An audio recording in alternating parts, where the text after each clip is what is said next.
ബഹുമാനമുള്ള ആദരണീയരായ മുഅ്മിനീങ്ങളെ, സർവശക്തനായ അള്ളാഹുവിനെ സൂക്ഷിച്ച്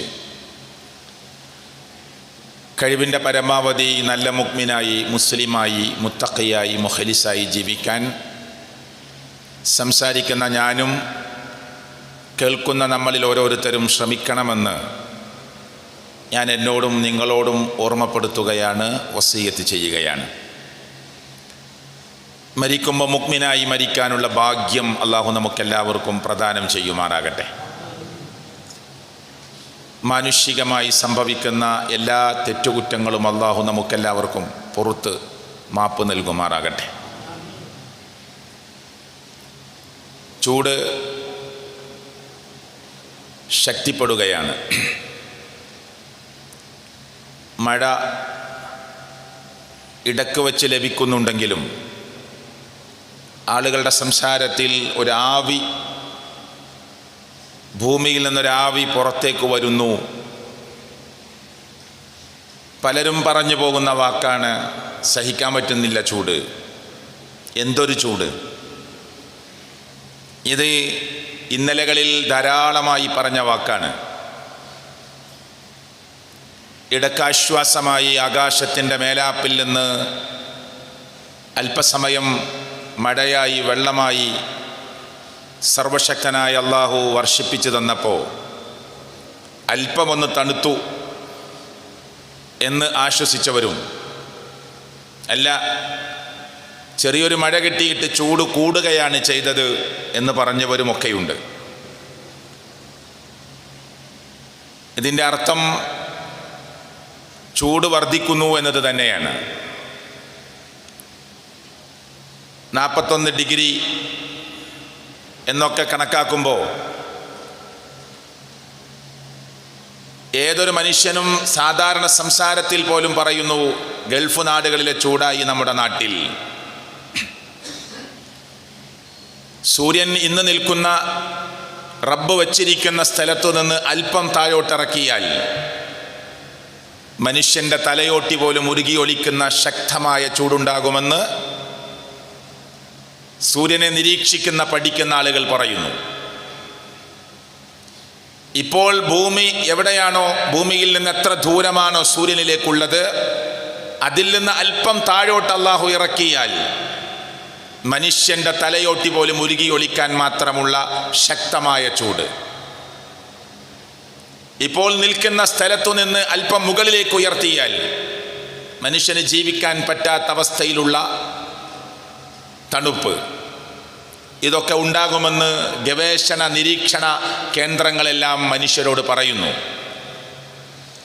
ആരാണ് സൂര്യനെയും ചന്ദ്രനെയും ഒക്കെ അതിൻ്റെ കൃത്യമായ സ്ഥാനത്ത് വെച്ചത്? കൃത്യമായ അതിൻ്റെ ചലന മണ്ഡലത്തിലൂടെ കറക്കിക്കൊണ്ടിരിക്കുന്നതാരാ? ഖുർആൻ പറഞ്ഞു വശംസ, സൂര്യൻ, വൽ ഖമറ, ചന്ദ്രൻ, ഫീ ഫലകിൻ യസ്ബഹൂൻ, അത് അള്ളാഹു വെച്ച അതിൻ്റെ സ്ഥാനങ്ങളിലൂടെ, അതിൻ്റെ കൃത്യമായ ഓർബിറ്റലുകളിലൂടെ അതിങ്ങനെ നീന്തി തുടിക്കുകയാണ്. സഞ്ചരിക്കുന്നു എന്ന പദത്തിന് പകരം വാനനിരീക്ഷണ കേന്ദ്രങ്ങളൊക്കെ പോയി കണ്ടവർക്കറിയാം, അതിങ്ങനെ നീന്തി തുടിക്കുകയാണ്. അല്ലാഹു തആല പ്രയോഗിച്ച വാക്ക് സഞ്ചരിക്കുന്നു എന്ന് മാത്രമല്ല. ആ ആയത്ത് ശ്രദ്ധിച്ചു നോക്കൂ നിങ്ങൾ. വശംസ വൽ ഖമറ, സൂര്യനും ചന്ദ്രനും, കുല്ലുൻ, എല്ലാം, അത് ഫീ ഫലകിൻ യസ്ബഹൂൻ, ഫീ ഫലകിൻ യസ്ബഹൂൻ, അതിങ്ങനെ നീന്തി തുടിക്കുകയാണ്, സഞ്ചരിക്കുകയാണ്. അപ്പോൾ സഹോദരങ്ങളെ, ഞാൻ പറയുന്നത് സൂര്യനെയും ചന്ദ്രനെയും ഒക്കെ ഏതിലൂടെ സഞ്ചരിക്കണം, എങ്ങനെ സഞ്ചരിക്കണം, എത്രത്തോളം സഞ്ചരിക്കണം, എത്ര വേഗതയിലാകണം, അതിൻ്റെ കൃത്യമായ ദൂരം എത്രയാകണം എന്നതൊക്കെ നിശ്ചയിച്ചത് ലോകരക്ഷിതാവായ സർവശക്തനായ അള്ളാഹുവാണ്. അതാ ഞാൻ അതിന് ഉദാഹരണമാണ് ഞാൻ പറഞ്ഞത്. ഇപ്പോൾ നിൽക്കുന്ന സ്ഥലത്ത് നിന്ന് കുറച്ചുകൂടി അകലെയാണ് ഭൂമിയെങ്കിൽ, സൂര്യനെങ്കിൽ അല്ലെങ്കിൽ ഭൂമിയെങ്കിൽ, രണ്ടിൻ്റെയും അകൽച്ച കുറച്ചുകൂടി കൂടുതലാണെങ്കിൽ മനുഷ്യൻ തണുത്ത് മരവിച്ചു പോകും. ഇതാരാ പറയുന്നത്? മുസ്ലിങ്ങളായ ഗവേഷകന്മാരും മുസ്ലിങ്ങളല്ലാത്ത ഗവേഷകന്മാരും എല്ലാവരും ഉറക്കെ പറയുന്നു. എന്നാൽ ഇപ്പോൾ നിൽക്കുന്ന ദൂരം അല്പം കുറഞ്ഞാൽ മനുഷ്യന്റെ തലയോട്ടി പോലും ഉരുകിയൊലിക്കാൻ മാത്രമുള്ള അതിശക്തമായ ചൂടാകുമെന്നും അതേ നിരീക്ഷണ ഗവേഷണ കേന്ദ്രങ്ങൾ മനുഷ്യരോട് പറയുന്നു. അപ്പോൾ റബ്ബിന് നാം എത്രത്തോളം സ്തുതി ചെയ്യണം, അവനെ എത്രത്തോളം സ്തുതിക്കണം. 5 നേരത്തെ നമസ്കാരങ്ങളിൽ 17 തവണ അഊദും ബിസ്മിയും കഴിഞ്ഞാൽ മനുഷ്യൻ പറയുന്ന വാക്ക് അൽഹംദുലില്ലാഹി റബ്ബിൽ ആലമീൻ. ലോകരുടെ രക്ഷിതാവായ അല്ലാഹുവിനാകുന്നു സ്തുതി എന്നല്ല, ലോകരുടെ രക്ഷിതാവായ അല്ലാഹുവിനാകുന്നു സർവസ്തുതിയും എന്നതാണ്. ഏതൊക്കെ സ്തുതിയുണ്ടോ എല്ലാ സ്തുതിയും അവനാണ്, ആ സ്തുതിക്കർഹനാണ് അവൻ എന്നാണ് മനുഷ്യൻ 5 നേരത്തെ നമസ്കാരത്തിലൂടെ പ്രിയപ്പെട്ടവരെ നാം പറഞ്ഞുകൊണ്ടിരിക്കുന്നത്. രണ്ടാമത്തെ കാര്യം, ചൂടും തണുപ്പും മാറി മാറി വരുമ്പോൾ എന്തൊരു ചൂടാണിത് എന്ന് ശാപത്തിന്റെ വർത്തമാനം പറയാൻ പാടില്ല എന്ന് മുഹമ്മദ് മുസ്തഫ സല്ലല്ലാഹു അലൈഹി വസല്ലമ. എന്തൊരു തണുപ്പാണിത് എന്ന് പറയാൻ പാടില്ല. എന്ന് പറഞ്ഞാൽ അതൊരു പ്രയാസമായി എന്ന അർത്ഥത്തിൽ ഒരു ശാപത്തിന്റെ തലത്തിൽ നിന്നുകൊണ്ട് സംസാരിക്കാൻ പാടില്ല. ഒരു നശിച്ച ചൂട് എന്ന് പറയരുത്, ഒരു നാശമടഞ്ഞ തണുപ്പ് എന്ന് പറയരുത് എന്ന് അല്ലാഹുവിൻ്റെ പ്രവാചകൻ സല്ലല്ലാഹു അലൈഹി വസല്ലമ പഠിപ്പിച്ചിട്ടുണ്ട് എന്ന്, അള്ളാഹുവിൻ്റെ അറിയിപ്പ് കിട്ടിയിട്ടുണ്ട് എന്ന് പ്രവാചകൻ മുഹമ്മദ് റസൂൽ സല്ലല്ലാഹു അലൈഹി വസല്ലമ നമ്മെ അറിയിക്കുകയാണ്. അബൂ ഹുറൈറ റളിയല്ലാഹു അൻഹുവിൽ നിന്ന് നിവേദനം ചെയ്യുന്ന ഹദീസിൽ കാണാം, അൻ അബൂ ഹുറൈറ റളിയല്ലാഹു അൻഹു ഖാല ഖാല റസൂൽ സല്ലല്ലാഹു അലൈഹി വസല്ലം. അബൂ ഹുറൈറ റളിയല്ലാഹു അൻഹുവിൽ നിന്ന് നിവേദനം ചെയ്യുകയാണ്, പ്രവാചകൻ സല്ലല്ലാഹു അലൈഹി വസല്ലമ പറഞ്ഞു, ഖാല അല്ലാഹ് പറഞ്ഞിട്ടുണ്ട്, അല്ലാഹ് അറിയിച്ചിട്ടുണ്ട്. എന്ത്? യസുബ്ബു ബനു ആദം അദ്ദഹറ, ആദമിന്റെ മക്കൾ കാലത്തെ ചീത്ത പറയുകയാണ്. ആദമിന്റെ മക്കൾ കാലത്തെ ചീത്ത പറയുന്നു. എന്തൊരു നശിച്ച ചൂട്, സഹിക്കാനാവാത്ത എന്തൊരു കനത്ത ചൂട്, നശിച്ച തണുപ്പ് എന്ന് മനുഷ്യൻ തണുപ്പിനെയും ചൂടിനെയും ഒക്കെ മാറി മാറി വരുമ്പോൾ കാലത്തെ തൊട്ട് മനുഷ്യൻ കാലത്തെ ശപിച്ചു വർത്തമാനം പറയുന്നു, ചീത്ത വാക്കുകൾ പറയുന്നു. അല്ലാഹ് അറിയിച്ചിട്ടുണ്ട്, വഅനദ്ദഹർ, ഞാനാണ് കാലം. നിങ്ങൾ കാലത്തെ കുറ്റം പറയുമ്പോൾ കാലം എന്നത് ഞാനാണ് എന്ന് അല്ലാഹു തആല പറയുന്നു എന്ന് റസൂൽ കരീം സല്ലല്ലാഹു അലൈഹി വസല്ലമ. ഹദീസ് ഇങ്ങനെയാണ് അവസാനിക്കുന്നത്, ഖാല അല്ലാഹ് പറഞ്ഞു, യസുബ്ബു ബനു ആദം അദ്ദഹറ വഅന അദ്ദഹറു ബിയദിൽ ലൈലു വന്നഹാർ, ഞാനാണ് രാവും പകലും ഒക്കെ നിശ്ചയിക്കുന്നത്, എൻ്റെ കയ്യിലാണ് രാവും പകലും, തണുപ്പും ചൂടുമൊക്കെ റബ്ബിന്റെ നിശ്ചയപ്രകാരമാണ് വരുന്നത്. അതുകൊണ്ട് അതിനെ ശപിച്ചുകൊണ്ടുള്ള ചീത്ത വർത്തമാനങ്ങളും വാക്കുകളും ഒരു മുസ്ലിമിന്റെ പക്കൽ നിന്നുണ്ടാകരുത് എന്നാണ് പ്രിയപ്പെട്ടവരെ റസൂൽ കരീം സല്ലല്ലാഹു അലൈഹി വസല്ലമ പറയുന്നത്. കനത്ത ചൂട്, തൊലിവരെ പൊളിഞ്ഞു പോകുന്ന കരിഞ്ഞു പോകുന്ന ചൂടാണെങ്കിൽ നമസ്കാരത്തിൽ നമുക്ക് വേണമെങ്കിൽ ളുഹറിന് അസറിലേക്കും അസറിന് ളുഹറിലേക്കുമൊക്കെ ഇങ്ങോട്ട് കൊണ്ടുവരികയും അങ്ങോട്ട് കൊണ്ടുപോവുകയും ഒക്കെ ചെയ്യാം, അതിൽ പ്രശ്നമില്ല. അങ്ങനത്തെ കടുത്ത ചൂടുണ്ടെങ്കിൽ, സഹിക്കാനാവാത്ത കടുത്ത തണുപ്പ്, പുറത്തിറങ്ങിയാൽ വിറച്ച് മരവിച്ചു പോകുമെങ്കിൽ നമുക്ക് വീട്ടിൽ വെച്ച് നമസ്കാരം നിർവഹിക്കുന്നതിന് പ്രശ്നമില്ല. അങ്ങനെ ഒരു ചൂടും അങ്ങനെ ഒരു തണുപ്പും നമ്മെ ബാധിച്ചിട്ടില്ലാത്തത് കൊണ്ട് ആ മേഖലയിലേക്ക് ഇപ്പോൾ പോകേണ്ട ആവശ്യമില്ല. അപ്പൊ ഞാൻ പറയുന്നത്, കാലം എന്നത് റബ്ബാണ് എന്ന് അല്ലാഹു അറിയിച്ചിട്ടുണ്ട്. അവനാണ് നമുക്ക് തണുപ്പ് നിശ്ചയിക്കുന്നത്, അവനാണ് നമുക്ക് ചൂട് നിശ്ചയിക്കുന്നത്. എന്നാൽ അതൊക്കെ ഒരു കാലാവസ്ഥയുടെ വ്യതിയാനങ്ങളാണ് എന്ന് പറഞ്ഞ് നിസ്സാരവൽക്കരിക്കരുത് എന്നാണ് പ്രവാചകൻ സല്ലല്ലാഹു അലൈഹി വസല്ലം നമ്മെ ബോധ്യപ്പെടുത്തുന്നത്.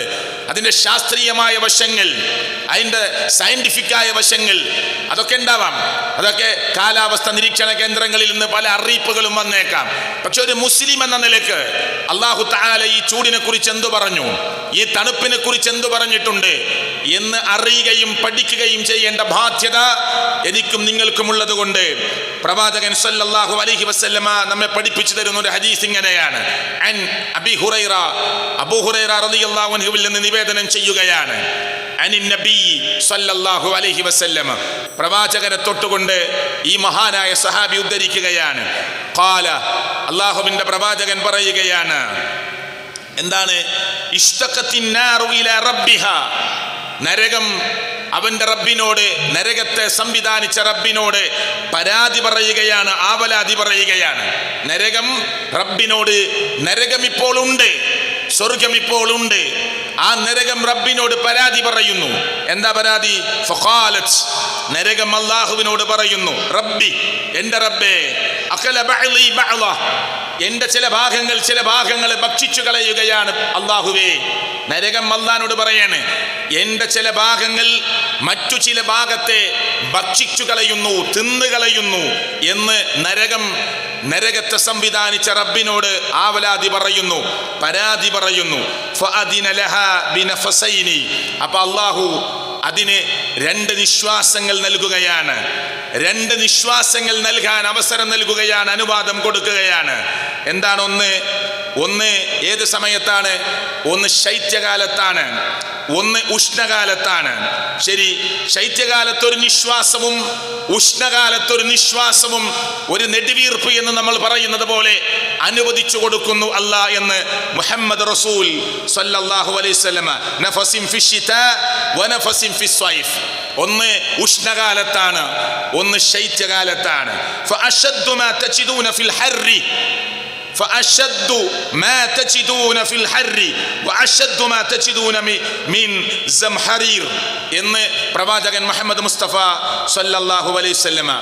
ശക്തമായ തണുപ്പ് അതും അതിൽ നിന്നുള്ളതാണ്, അതിശക്തമായ ചൂടും നരകത്തിൽ നിന്നുണ്ടാകുന്നതാണ് എന്ന് പ്രവാചകൻ മുഹമ്മദ് റസൂൽ സല്ലല്ലാഹു അലൈഹി വസല്ലം. 2 നിശ്വാസങ്ങൾ അതിന് നൽകുന്നു. ഒന്ന് ചൂടുള്ള കാലത്താണ്, അതിശക്തമായ ചൂടുള്ള സമയം നരകത്തിനൊന്ന് നിശ്വസിക്കാൻ അല്ലാഹു അനുവാദം കൊടുക്കുന്നു. ആ നരകത്തിൽ നിന്നൊരു ആവി പുറത്തേക്ക് വരുന്നു. അതിൻ്റെ നരകം പുറത്തുവിട്ട ചൂടിൻ്റെ ചില അംശങ്ങളാണ് ഭൂലോകത്ത് മനുഷ്യർ അനുഭവിക്കുന്ന ശക്തമായ ചൂടിൻ്റെ ഭാഗമെന്നാണ് പ്രവാചകൻ മുഹമ്മദ് റസൂൽ സല്ലല്ലാഹു അലൈഹി വസല്ലമ നമ്മെ അറിയിക്കുന്നത്. عن أبي هريرة رضي الله عنه عن النبي صلى الله عليه وسلم قال إذا اشتد الحر فأبردوا بالصلاة. ചൂട് ശക്തമായാൽ നിങ്ങൾ നിസ്കാരത്തെ തണുപ്പിച്ചുകൊള്ളുക എന്ന് പറഞ്ഞാൽ, ഞാൻ നേരത്തെ പറഞ്ഞതാണ്, അതിപ്പോൾ ഇവിടെ വിശദീകരിക്കേണ്ട ആവശ്യമില്ല. നിസ്കാരത്തെ തണുപ്പിക്കുക എന്ന് പറഞ്ഞാൽ എന്താ? നിസ്കാരം വേണമെങ്കിൽ അസ്റിലേക്ക് പിന്തിപ്പിച്ചുകൊണ്ട് നിങ്ങൾക്ക് ആശ്വാസം എടുക്കാവുന്നതാണ്. അതിശക്തമായ ചൂടാണ് ഉള്ളതെങ്കിൽ ചൂടിന്റെ അതിശക്തമായ അവസ്ഥ എന്നത് മിൻ ഫൈഹി ജഹന്നം, നരകത്തിന്റെ ജ്വാലയിൽപ്പെട്ടതാണ്. നരകം ഇങ്ങനെ ആളിക്കത്തുന്നതിന്റെ ജ്വാലയിൽ നിന്ന് അതിന്റെ നിശ്വാസം പുറത്തേക്ക് വരുന്നതാണ്, ആവി പുറത്തേക്ക് വരുന്നതാണ് ഇന്ന് ലോകത്ത് അനുഭവിക്കുന്ന അതിശക്തമായ ചൂടിന്റെ ഭാഗമെന്ന് കളവ് പറയാത്ത പ്രവാചകൻ മുഹമ്മദ് മുസ്തഫ സല്ലല്ലാഹു അലൈഹി വസല്ലമ. എന്തിനാ ഞാനിത് പറഞ്ഞത്?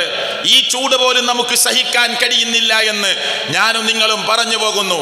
അത് നരകത്തിന് റബ്ബ് നിശ്വസിക്കാൻ കൊടുത്ത ഒരു ഉഷ്ണകാലത്ത് ഒരു തവണ ഒന്ന് നിശ്വസിക്കാൻ കൊടുത്തതിൻ്റെ ആ ചൂടിൻ്റെ, ശക്തമായ ചൂടിൻ്റെ ചില കാര്യങ്ങൾ പുറത്തേക്ക് വരുമ്പോൾ, നിശ്വാസങ്ങൾ പുറത്തേക്ക് വന്ന് എന്നെയും നിങ്ങളെയും ശക്തമായ ചൂട് ബാധിക്കുന്നുവെങ്കിൽ നരകം എന്ന് പറയുന്നത് നേരിട്ട് അനുഭവിക്കേണ്ടി വരുന്ന ഒരു ലോകത്തെക്കുറിച്ച് മുഅ്മിൻ ആലോചിക്കണം, മുസ്ലിം ആലോചിക്കണം എന്നതാണ് പ്രവാചകൻ മുഹമ്മദ് റസൂൽ സല്ലല്ലാഹു അലൈഹി വസല്ലമ ഇത് പറയുന്നതിലൂടെ എന്നെയും നിങ്ങളെയും ബോധ്യപ്പെടുത്തുന്നത്. അപ്പോ നമ്മൾ ചിന്തിക്കേണ്ടതുണ്ട്, എന്താണ് നാളെ അള്ളാഹു ഇന്ന് ഒരുക്കി വെച്ച് നാളെ മനുഷ്യ ലോകത്തെ കടത്താനുള്ള നരകത്തിന്റെ അവസ്ഥ. മനുഷ്യനും കല്ലും കത്തുന്ന നരകമെന്ന് പറയുന്നതിന്റെ അവസ്ഥ എന്താണ്? സത്യനിഷേധികൾക്ക് വേണ്ടി ഒരുക്കി വെച്ച നരകത്തിന്റെ അവസ്ഥ എന്തായിരിക്കും? ആ നരകമൊന്ന് നിശ്വസിക്കുമ്പോ മനുഷ്യന് സഹിക്കാനാവാതെ ഭൂമിയിൽ ജീവിക്കുന്ന മനുഷ്യർ പറയുന്നു, സഹിക്കാൻ പറ്റുന്നില്ലല്ലോ ചൂട്, എന്തൊരു ചൂടാണ് എന്ന്. നരകത്തിന് അനുവാദം കൊടുത്തുകൊണ്ട് നരകം ഒരു തവണ നിശ്വസിക്കുമ്പോ മനുഷ്യൻ പറഞ്ഞു പോകുന്നുവെങ്കിൽ, നരകമെന്ന് പറയുന്ന അഭീകരമായ ആ കത്തിജ്വലിക്കുന്ന നരകത്തിന്റെ അഗ്നികുണ്ടാരത്തിലേക്ക് നാളെയുടെ ലോകത്ത് റബ്ബ് അതിന്റെ പാറാവുകാരോട് പിടിച്ചു തള്ളാൻ പറയുന്ന ഹതഭാഗ്യവാന്മാരിൽ, ദൗർഭാഗ്യവാന്മാരിൽ ഞാനും നിങ്ങളും പെട്ടുപോയാൽ, അള്ളാഹു നമ്മെ കാത്തിരക്ഷിക്കുമാറാകട്ടെ, നമ്മളെങ്ങാനും പെട്ടുപോയാൽ എന്തായിരിക്കും നാളെയുടെ ലോകത്തിന്റെ അവസ്ഥ എന്ന് ഓരോ മുസ്ലിമും ആലോചിക്കണമെന്നതാണ്. ഇതുകൊണ്ടൊക്കെ പ്രവാചകൻ സല്ലല്ലാഹു അലൈഹി വസല്ലമയും അള്ളാഹു മനുഷ്യന്റെ മുമ്പിൽ പഠിപ്പിക്കാൻ ആഗ്രഹിക്കുന്നത്. എന്നിട്ട് അള്ളാന്റെ റസൂല് പറയാണ് സല്ലല്ലാഹു അലൈഹി വസല്ലമ, കേട്ടോ, മിഖ്ദാദ് ബിൻ അസ്വദ് റളിയല്ലാഹു പറയാണ്, സമിഅതു, ഞാൻ കേട്ടു റസൂലല്ലാഹ് സല്ലല്ലാഹു അലൈഹി വസല്ലമയിൽ നിന്ന്, റസൂലിനെ ഞാൻ കേട്ടു എന്ന് പറഞ്ഞാൽ പ്രവാചകനിൽ നിന്ന് ഞാൻ കേൾക്കുകയാണ്. യഖൂലു, അവിടുന്ന് പറഞ്ഞു, തുദിന ശംസു യൗമൽ ഖിയാമ മിനൽ ഖൽഖി ഹത്താ തകൂന മിൻഹും കമിഖ്ദാരി മീൽ. ഒരു മൈല് അകലം പാലിച്ചുകൊണ്ട് അല്ലാഹു തആല നാളെ അവൻ്റെ പരലോകം എന്ന് പറയുന്ന സ്ഥലത്ത് കോടതിയിൽ അവൻ്റെ സൃഷ്ടികൾക്ക് മീതെ അല്ലാഹു സൂര്യനെ കൊണ്ടുവന്ന് നിർത്തുമെന്ന്.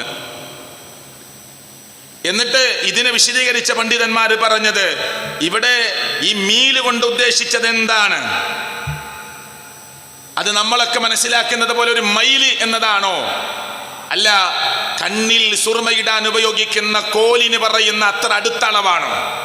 അല്ലാഹു അഅലം എന്ന് പണ്ഡിതന്മാർ അതിനെ വിശദീകരിക്കുന്ന സ്ഥലത്ത് പറയുന്നു. എന്ന് പറഞ്ഞാൽ നമ്മൾ മനസ്സിലാക്കിയ ഒരു മൈല് എന്ന ദൂരം തന്നെയാണോ? തലക്കുമീതേ എന്ന് പ്രയോഗം ഹദീസുകളിൽ വന്നിട്ടുണ്ടല്ലോ. പണ്ഡിതന്മാർ പറയുന്നു, ഏതായാലും മനുഷ്യന്റെ തൊട്ടടുത്ത് കൊണ്ടുവന്ന് നിർത്തും നാളെയുടെ ലോകത്ത് സൂര്യനെ. എന്നിട്ട് മനുഷ്യൻ അവന്റെ അവസ്ഥയെ മുഹമ്മദ് റസൂൽ സല്ലല്ലാഹു അലൈഹി വസല്ലമ പറയാണ്, ആ സമയം ചില മനുഷ്യന്മാർ ഏതുപോലെയായിരിക്കും? ഫയകൂനു നാസ്, ജനങ്ങളായിത്തീരും. ഏതുപോലെ?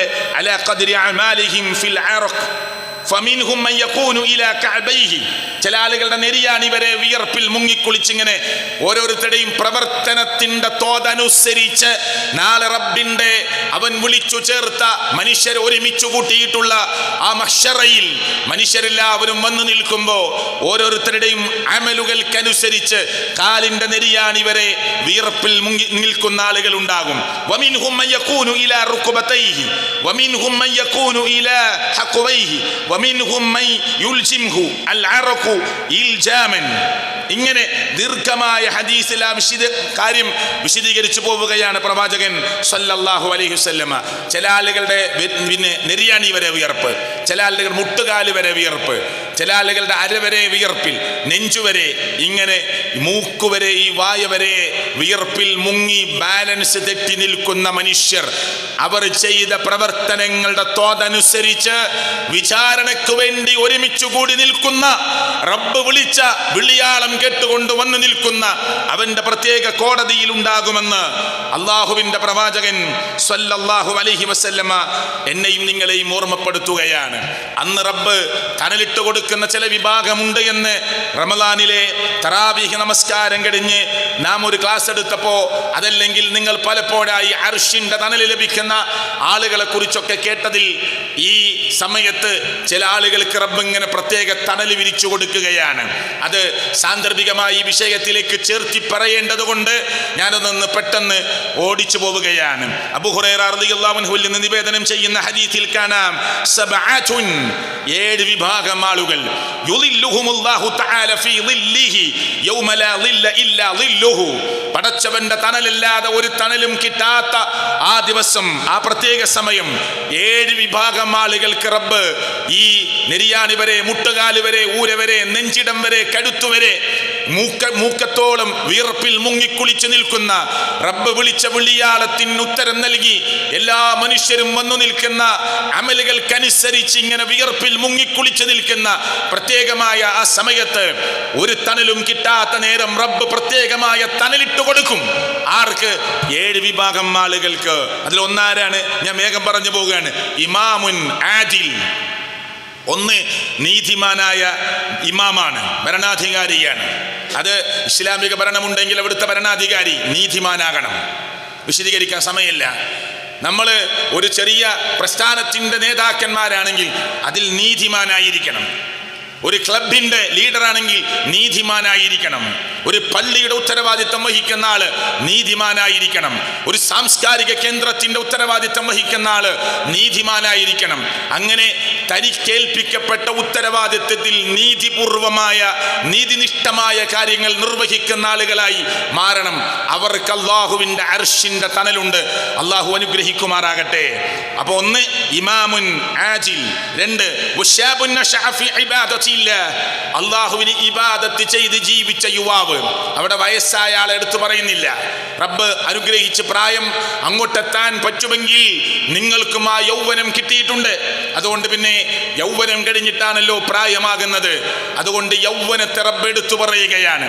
കാരണം 60-ലും 70-ലും എത്തുമ്പോ മുസ്ലിമിന്റെ ശരാശരി ജീവിതകാലത്തെ പ്രവാചകൻ മുഹമ്മദ് റസൂൽ സല്ലല്ലാഹു അലൈഹി വസല്ലം പറഞ്ഞത് 60-ന്റെയും 70-ന്റെയും ഇടയിലാണ്. അത്ര കിട്ടിയാൽ പൂർണ്ണമായ ആയുസ് കിട്ടി എന്നർത്ഥം.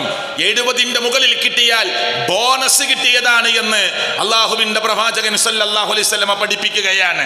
അതിന് പ്രത്യേകം മറുപടി പറയണം. അപ്പോ ശരാശരി ഒരു മുസ്ലിമിന്റെ ജീവിതകാലം എന്ന് പറഞ്ഞാൽ 60-ന്റെയും 70-ന്റെയും ഇടയിലാണ് എല്ലാ മനുഷ്യരുടെയും. അള്ളാഹുവിന്റെ റസൂൽ 63-ലാണ് ലോകത്തോട് വിട പറഞ്ഞത്. അബൂബക്കർ സിദ്ദീഖ്, ഉമർ ഇബ്നുൽ ഖത്താബ് അവരൊക്കെ ഏകദേശം അതേ പ്രായത്തിലാണ് ലോകത്തോട് വിട പറഞ്ഞത്. എന്ന് പറഞ്ഞാൽ 63-ൽ മരിക്കുക എന്നത് ഒരു പ്രത്യേകതയുള്ള മരണമാണ് എന്ന് പറയാനല്ല, മറിച്ച് 60-ന്റെയും 70-ന്റെയും ഇടയിലാണ് ശരാശരി ഒരു മനുഷ്യന്റെ ജീവിതകാലം. അപ്പോ അത്രയ്ക്ക് കിട്ടിയാൽ നല്ലൊരു ജീവിതകാലം കിട്ടി എന്നർത്ഥം. അപ്പൊ ഇതിന്റെ അവനെ യുവാവിന് എടുത്തു പറയുന്നത്, ഈ 60-ലെത്തിയ ആള് നമ്മുടെ വാപ്പ, 70-ലെത്തിയ നമ്മുടെ വാപ്പ, അവർക്കും കിട്ടിയിട്ടുണ്ട് 20-ഉം 25-ഉം 30-ഉം 35-ഉം ഒക്കെ. എന്നിട്ടാണ് അങ്ങോട്ട് എത്തിയത്. ആ തിളങ്ങുന്ന സമയം, ചോരത്തിളപ്പുള്ള സമയം, ഭാര്യയുടെ മുഖത്തടിച്ചാൽ തിരിച്ച് അവൾക്കൊന്നും പറയാൻ പറ്റാതെ നിസ്സഹായായി നിൽക്കുന്ന സമയം അല്ലേ? ഉണ്ട് അങ്ങനെയൊക്കെ. ആ വാപ്പയോടും ഉമ്മയോടും തട്ടിക്കയറുമ്പോ തിരിച്ചൊന്ന് ഒരു വാക്ക് പോലും നിങ്ങളോട് പറയാൻ പറ്റാതെ ദുർബലനായി നിൽക്കുന്ന മാതാപിതാക്കളുള്ള വീട്, അങ്ങനെയൊക്കെയുണ്ട്. ആരടാ എന്ന് ചോദിക്കുമ്പോ തന്റെ ഇടത്തോടുകൂടി ഞാനടാ എന്ന് മറുപടി പറയുന്ന അഭിമാനത്തിന്റെ പ്രായമാണ് എന്ന് തോന്നുന്ന സമയം. ആ സമയം നീ പടച്ചവൻ ഇഷ്ടപ്പെടാത്ത റൂട്ടിലേക്ക് തിരിച്ചുവിടാതെ, ലോകരക്ഷിതാവായ റബ്ബ് തന്നതാണ് എന്റെ ആരോഗ്യം, ഇത്ര പവറുള്ള മസിൽ തന്നതവനാണ്, ആരോഗ്യം നൽകിയതവനാണ്, ഈ ജീവിതത്തിന്റെ ഉപാധികൾ കണ്ടെത്താനുള്ള മാർഗം നൽകിയതവനാണ്. എന്നേക്കാൾ ദുർബലരായ മനുഷ്യരുണ്ട്, ശാരീരിക വൈകല്യങ്ങൾ ഉള്ളവരുണ്ട്, കണ്ണ് കാണാത്തവരുണ്ട്, ചെവി കേൾക്കാത്തവരുണ്ട്. എല്ലാം ഒത്തിണങ്ങിയ ഒരു ശരീരത്തെയും ബോഡിയെയും തന്ന റബ്ബ് അവനാണ്. അതുകൊണ്ട് എന്റെ റബ്ബിന്റെ മുമ്പിൽ ഞാൻ നന്ദിയുള്ള ചെറുപ്പക്കാരനായി ജീവിക്കണമെന്ന് തീരുമാനിച്ച് വൃത്തികെട്ട മായാലോകത്തിലേക്ക് മാടി വിളിക്കുമ്പോ ഇല്ല എന്ന് പറയണം. അങ്ങനെ പറയാൻ കഴിയുന്ന ചെറുപ്പക്കാരൻ ഷാബ് അല്ലേ? വിളിപ്പാടകലയാണ് ഇടവണ്ണ. ഇടവണ്ണയുടെ പുറത്ത് ജാമിയ കോളേജിന്റെ പരിസരത്ത് ഒരു ചെറുപ്പക്കാരൻ വെടിയേറ്റ് മരിച്ചു. കാരണം നമുക്കറിയില്ല. അതൊക്കെ അന്വേഷണ ഉദ്യോഗസ്ഥന്മാർ കണ്ടെത്തേണ്ടതാണ്. വെടിവെച്ചു കൊന്നു എന്ന് പറയുന്ന പ്രതി എന്ന് പറയുന്നവനും ഒരു 30 വയസ്സ് പ്രായമുള്ള മനുഷ്യനാണ്. 2 ചെറുപ്പക്കാരൻ ഒപ്പം നടക്കുന്നവർ, ഒരുമിച്ച് ജീവിക്കുന്നവർ അല്ലേ? ഏത് പ്രശ്നമാകട്ടെ, പ്രശ്നത്തിന്റെ കാതലും പ്രശ്നത്തിന്റെ ശാഖകളൊന്നും നമുക്കറിയില്ല. പക്ഷേ പ്രശ്നങ്ങൾക്ക് പരിഹാരങ്ങളുണ്ട്. അതുകൊണ്ട് വെടിവെച്ച് കൊന്നു തീർക്കുകയാണ് മനുഷ്യർ. ഇതൊക്കെ ഉണ്ട് ലോകത്ത്, ഒരു പ്രശ്നമില്ല. നാളെ റബ്ബിന്റെ കോടതിയിൽ ഇവിടുന്ന് കേസ് ചിലപ്പോൾ തെളിഞ്ഞില്ല എന്ന് വരും, മനസ്സിലായില്ലേ? പ്രതി രക്ഷപ്പെട്ടെന്ന് വരും, കുറ്റവാളി നിരപരാധിയായി പുറത്തു വന്നേക്കും. ആയിരങ്ങളുടെ കൺമുമ്പിൽ വെച്ച് പാവപ്പെട്ട പെൺകുട്ടിയെ ഉപദ്രവിക്കാൻ ശ്രമിച്ച് വലിച്ച് ട്രെയിനിന് താഴെയിട്ട് അങ്ങനെയൊക്കെയുള്ള മനുഷ്യന്മാർ കുറ്റവാളിയല്ലെന്ന് കോടതിയുടെ ജഡ്ജി ഇത് കാണാത്തത് കൊണ്ട്, തെളിവിന്റെ അഭാവം എന്ന് ജഡ്ജിക്ക് തോന്നിയത് കൊണ്ട്, കേസ് തെളിയിക്കാൻ ഏൽപ്പിക്കപ്പെട്ട വക്കീലിന് സാധിക്കാത്തത് കൊണ്ട്, കിടന്നിരുന്ന ജയിലിൽ നിന്ന് നന്നായി ശാപ്പാടടിച്ച് തടി നല്ല കൊടുത്ത് വെളുത്ത് മിനുങ്ങി പുറത്തു വന്ന് ലോകത്തിന്റെ മുന്നിൽ വിലസി നടക്കുന്ന ആളുകൾ ഉണ്ടായേക്കാം. പക്ഷേ ലോകരക്ഷിതാവായ റബ്ബിന്റെ കോടതിയിൽ ചെന്നു നിൽക്കണമെന്ന ബോധം ഒരു മുസ്ലിമിന്റെ ഹൃദയത്തിൽ ഉണ്ടാവും. നിൽക്കട്ടെ, ഞാൻ അങ്ങോട്ട് പോകുന്നില്ല. അപ്പോ നല്ല ചോരത്തിളപ്പുള്ള സമയം, ആ സമയമാണ് സുഹൃത്തുക്കളെ അള്ളാഹുവിനെ കൂടുതൽ ഓർക്കാൻ പറ്റേണ്ടത്. എനിക്കൊന്നും ചെയ്യാൻ കഴിയില്ല, ഇനി എനിക്കിപ്പോൾ ഒന്നും പോകാൻ കഴിയില്ല, ഇനി എനിക്ക് ഒരു സ്ഥലത്തേക്കും പോകാൻ യാത്ര ചെയ്യാൻ പറ്റണില്ല. ഏതായാലും 10-65 വയസ്സായി, കാലിനൊക്കെ നീര് വന്നു തുടങ്ങി, ബാക്ക് പെയിൻ നന്നായിട്ടുണ്ട്, ഊരവേദനയുണ്ട്, ശാരീരിക വേദനയുണ്ട്, എല്ലാം യൂറിക് ആസിഡ് കൂടുതലാണ്. അതുകൊണ്ട് ഇനിയിപ്പോൾ കാര്യമായിട്ടൊന്നും മുന്നോട്ട് പോകാൻ കഴിയില്ല എന്ന് തോന്നുമ്പോൾ പള്ളിയിൽ വന്നിരുന്ന് ഒരുപാട് മണിക്കൂറുകൾ ഖുർആൻ ഓദിക്കോ. അള്ളാഹു പ്രതിഫലം നൽകട്ടെ, റബ്ബ് പ്രതിഫലം നൽകട്ടെ, അള്ളാഹു സ്വീകരിക്കുമാറാകട്ടെ. അങ്ങനെ തീരുമാനിക്കാൻ ഒരു പ്രായമെത്തുന്നതിന് മുമ്പ് എനിക്ക് പോവേണ്ടതുണ്ട് നിലമ്പൂരിലേക്ക്, മഞ്ചേരിയിലേക്ക്, കോഴിക്കോട്ടേക്ക്, അങ്ങ് നാടുകാണിയിലേക്ക്, ഗൂഡല്ലൂരിലേക്ക്. സമയം ഒരുപാട് ആവശ്യമുണ്ട്. എൻ്റെ ഏറ്റവും നല്ല പ്രായമാണ്. പക്ഷേ ബാങ്ക് കൊടുത്തു, ദുഹറായി, ഞാൻ നിസ്കരിക്കണം പള്ളിയിൽ ചെന്ന്. എൻ്റെ പോലെ എത്രയോ ചെറുപ്പക്കാർ തെണ്ടി നടക്കുമ്പോ പടച്ചവൻ തന്ന ആരോഗ്യത്തിന് നന്ദി കാണിച്ച്, സമയത്തിന് നന്ദി കാണിച്ച് റബ്ബിന്റെ ഭവനത്തിൽ വന്ന് സുജൂദ് ചെയ്യണം, അത് കഴിഞ്ഞിട്ട് എൻ്റെ യാത്ര എന്നൊരു ചെറുപ്പക്കാരൻ തീരുമാനിക്കുമ്പോ പടച്ചവൻ ആ ചെറുപ്പക്കാരനെ പരിഗണിക്കുകയാണ്. നാളെ വിയർപ്പിൽ മുങ്ങി കുളിച്ചു നിൽക്കുന്ന സമയത്ത്, നിന്റെ ചോരത്തിളപ്പുള്ള തെറ്റിപ്പോകാൻ സാധ്യതയുള്ള സമയത്ത് നീ എന്നെ ഓർത്ത് എന്നോട് നന്ദി കാണിച്ചതിന് പകരം അർശിന്റെ തണൽ നിനക്ക് വിരിച്ചു തരികയാണ്. അതാണ് ശാബുൻ നശഅ ഫീ ഇബാദത്തില്ലാഹ്. 3 വറജുലുൻ ഖൽബുഹു മുഅല്ലഖുൻ ഫിൽ മസാജിദ്. പള്ളിയുമായി നല്ല ബന്ധമുള്ള മനുഷ്യന്റെ അവന്റെ ഹൃദയം പള്ളിയായിട്ട് കെട്ടിയിട്ടിരിക്കുക. ഒരു കയറ് പള്ളിയിൽ നിന്ന് അവന്റെ ഖൽബിലേക്ക് ഇങ്ങനെ പോവുക. ളുഹർ കഴിഞ്ഞ് പോകുമ്പോൾ തന്നെ മനസ്സിലുള്ളത് അസറിന് ജമാഅത്തിനെത്തണമെന്ന, അസർ കഴിഞ്ഞ് പോകുമ്പോൾ മനസ്സിലുള്ളത് മഗ്രിബിന് ജമാഅത്തിനെത്തണമെന്ന, മഗ്രിബ് കഴിഞ്ഞ് പോകുമ്പോൾ ഇശാഇന് ജമാഅത്തിനെത്തണം, ഇശാ കഴിഞ്ഞ് ഉറങ്ങാൻ പോകുമ്പോൾ സുബഹിക്ക് നേരത്തെ അറിയണം, ജമാഅത്തിനെത്തണം. ഇവന്റെ ഖൽബും പള്ളിയും തമ്മിൽ ഇങ്ങനെ ബന്ധിച്ചിരിക്കുകയാണ്. അങ്ങനെ ചില മനുഷ്യരുണ്ടാകും. ആ മനുഷ്യരെ അല്ലാഹ് അർശിന്റെ തണൽ കൊടുത്ത് പരിഗണിക്കും. ഏതായാലും കരുണച്ചിക്കും പള്ളിപ്പടിക്കും കയറിയതാണ്, എന്നാ പിന്നെ മഗ്രിബ് നിസ്കരിക്കുക, പള്ളി കയറിയിട്ട് നല്ല. മനസ്സിലായില്ലേ? മീനും വാങ്ങി പോയി, ഇശാഇന്റെ ബാങ്ക് കൊടുത്തു, പള്ളി വീട്ടിലെത്തിയപ്പോ അപ്പം അങ്ങോട്ട് വരണം, ഒരു കയറിങ്ങനെ വലിക്കണം നിങ്ങളെ പള്ളിക്ക്. അല്ലാതെ ഏതായാലും കുളിച്ചൊരുങ്ങി കൂലിപ്പണിയും കഴിഞ്ഞ് ആ ജോലിയൊക്കെ കഴിഞ്ഞ് ഏതൊക്കെ ഫീൽഡിലുള്ള ആളുകളാ, ഒന്ന് മഗ്രിബിന്റെ നേരത്ത് ഒരു 6 മണിയായപ്പോ അങ്ങാടിക്ക് ഇറങ്ങിയപ്പോ കരിനീച്ചിക്കും പള്ളിപ്പടിക്കും ഇടക്കിടക്കും വന്നപ്പോ അപ്പൊ പോയി ഒരു മഗ്രിബ് നിസ്കരിച്ചു. പിന്നെ ഇശാ ഇല്ല, ഇശാഇന് പള്ളിക്കില്ല, സുബഹിക്ക് പള്ളിക്കില്ല. അതാ മുനാഫിക്കിന്റെ ലക്ഷണം, അതുകൊണ്ടാ പറഞ്ഞത് പള്ളിയുമായി നിരന്തരമായ ബന്ധമുള്ള ഖൽബ് അവനും അല്ലാഹ് അർശിന്റെ തണൽ കൊടുക്കുമെന്ന് മുഹമ്മദ് റസൂൽ സ്വല്ലല്ലാഹു അലൈഹി വസല്ലമ. വറജുലാനി, 2 മനുഷ്യന്മാർ, തഹാബ ഫില്ലാഹി ഇജ്തമഅ അലൈഹി വതഫറഖ അലൈഹി. ആ രണ്ടാളും ഇഷ്ടപ്പെട്ടത് അല്ലാഹ്ക്ക് വേണ്ടിയാ.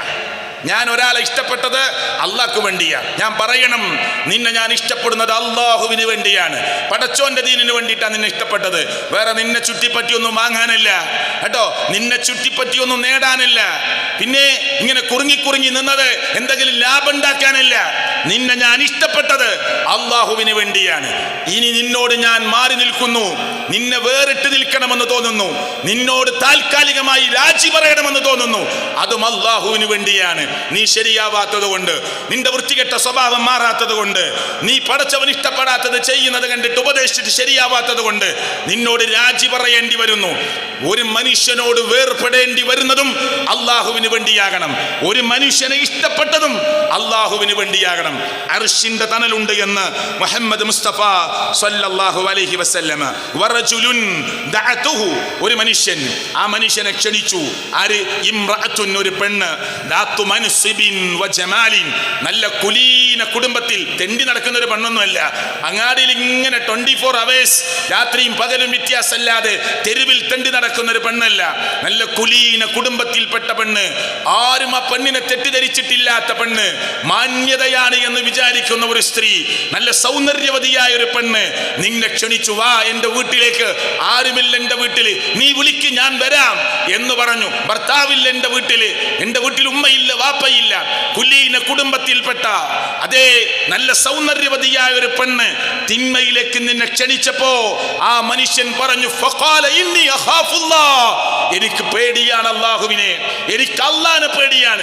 ആള് കാണുമെന്ന പേടിയല്ല, നിന്റെ ആങ്ങളെ അറിയുമെന്ന പേടിയല്ല, നിന്റെ വാപ്പ വരുമോ എന്ന പേടിയല്ല, നാട്ടുകാർ കാണുമോ എന്ന പേടിയല്ല. ഇന്നി അഖാഫുല്ലാഹ്, എനിക്ക് എൻ്റെ റബ്ബിനെ പേടിയാണ്. പിന്നെ ഓന് അർശിന്റെ തണല് കൊടുക്കണ്ടേ? അല്ല പറയണ് അവൻ അർശിന്റെ തണലുണ്ട്.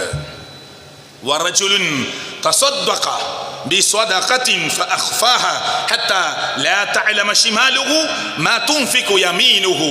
ഒരു മനുഷ്യൻ സംഭാവന കൊടുക്കുന്ന ആളാണ്. വലത് കൈ കൊടുത്തത് ഇടത് കൈ പോലും അറിയില്ല. അങ്ങനെ കൊടുത്തുകൊണ്ടിരിക്കുന്ന ആളാ. ആപത്തുനിന്ന് തടയും. സംഭാവന കൊടുത്താൽ സ്വത്ത് വർദ്ധിക്കും കേട്ടോ, ബറക്കാത്തുകൾ കൂടും. അങ്ങനെ കുറേ ഗുണങ്ങളുണ്ട്. അർശിന്റെ തണല് കൊടുക്കുക അല്ല. സംഭാവന കൊടുത്ത ആളാ, സ്വതക്ക കൊടുത്ത ആളാ. ആരും കാണാനല്ല. മരിച്ചു എന്നറിഞ്ഞപ്പോ മയ്യത്തിനുള്ള 3 തുണി വാങ്ങിയിട്ട് ഒച്ചുണ്ടാക്കിയ ആളല്ല. ഞാൻ മയ്യത്തിന്റെ തുണി കൊടുത്തിട്ടുണ്ട്, എവിടെയൊക്കെ ഉണ്ട് കേൾക്കാത്തവരോടൊക്കെ ചോദിച്ച് ഒച്ചുണ്ടാക്കിയ ആളല്ല. പിന്നെ മിണ്ടാതെ പോയിട്ട് സ്വകാര്യമായി നന്മ ചെയ്യുക.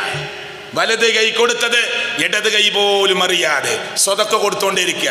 ചിലപ്പോൾ നിങ്ങൾ കൊടുക്കുന്നത് നിങ്ങളെ പറ്റി പറയണ്ടാവും പിഷ്കനാണ് എന്ന്. ആയിക്കോട്ടെ, സാരമില്ല, നിങ്ങൾ കൊടുത്തോണ്ടിരുന്നാൽ മതി.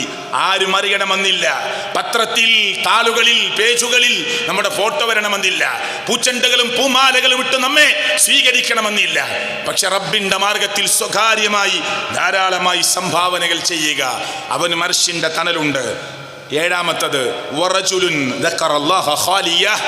ഒറ്റക്കിരുന്ന് അള്ളാഹുവിനെ എങ്ങനെ ഓർക്കുകയാണ്. ഒറ്റക്കിരുന്നിട്ട് അല്ലാഹനെ ഓർക്കുക.